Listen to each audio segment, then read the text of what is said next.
ప్రియులారా, మన ప్రభు అయిన యేసుక్రీస్తు నామంలో మీకు శుభోదయం. ఆయనను గూర్చి అనుదిన ఆత్మీయ ఆహారం, ఆగస్ట్ 1 శనివారం.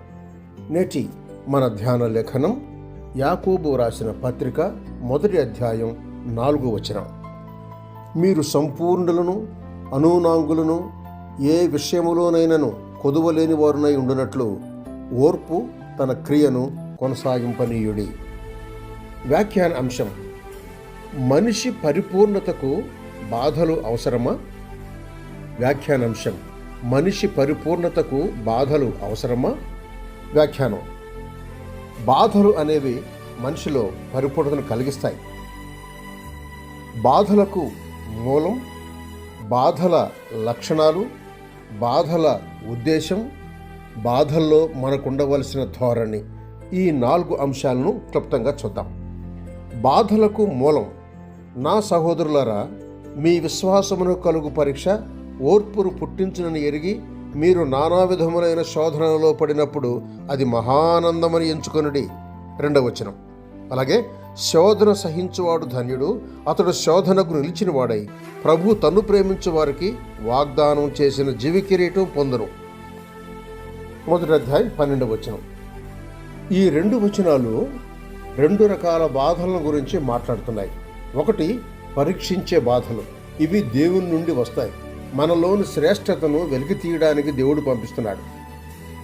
22వ అధ్యాయం 1వ వచనం ఆదికాండంలో ఆ సంగతులు జరిగిన తరువాత దేవుడు అబ్రహామును పరిశోధించాడు. ద్వితీయోపదేశకాండం 8వ అధ్యాయం 2వ వచనంలో నీవు ఆయన ఆజ్ఞలను గైకొందువో లేదో నిన్ను శోధించి నీ హృదయంలో ఉన్నది తెలుసుకొనుటకు నిన్ను అణసు నిమిత్తమును అరణ్యములో ఈ 40 సంవత్సరములు నీ దేవుడైన యెహోవా నిన్ను నడిపించిన మార్గమంతటిని జ్ఞాపకము చేసుకొనుము.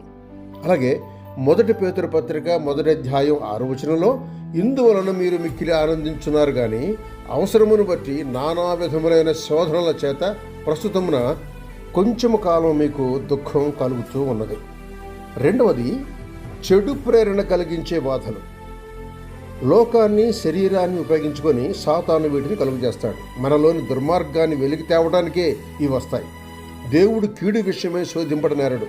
ఆయన ఎవరినీ శోధింపడు. కనుక ఎవడైనను శోధింపడినప్పుడు నేను దేవుని చేత శోధింపడుచున్నాను అని అనకూడదు.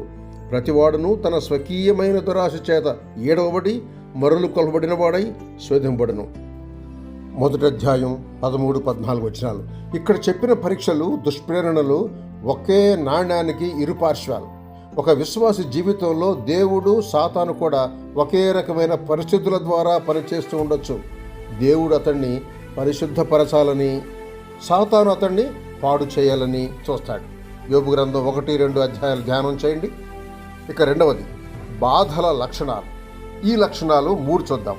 అవి కొన్నిసార్లు హఠాత్తుగా వస్తాయి. మీరు నానా విధములైన శోధనలో పడినప్పుడు అని 2వ వచనంలో చూస్తున్నాం. 2వది, అవి తప్పకుండా కలుగుతాయి. మీరు పడునప్పుడు అంటున్నాడు, పడితే అనడం లేదు, పడునప్పుడు. 3వది, అవి వివిధ రకాలు అని, ఆర్థికంగా, శారీరకంగా, ఆధ్యాత్మికంగా, మానసికంగా, సాంఘికంగాను.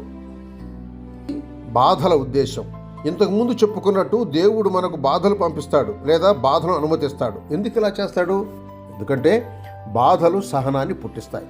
మీరు నానా విధములైన శోధనలో పడినప్పుడు అది మహానందమని ఎంచుకొనండి అంటున్నాడు. 2వది, బాధల కారణంగా పరలోకంలో ప్రతిఫలం ఉంటుంది. శోధన సహించువాడు ధన్యుడు, అతడు శోధనకు నిలిచిన వాడై ప్రభు తను ప్రేమించే వారికి వాగ్దానం చేసిన జీవ కిరీటం పొందును అంటున్నాడు.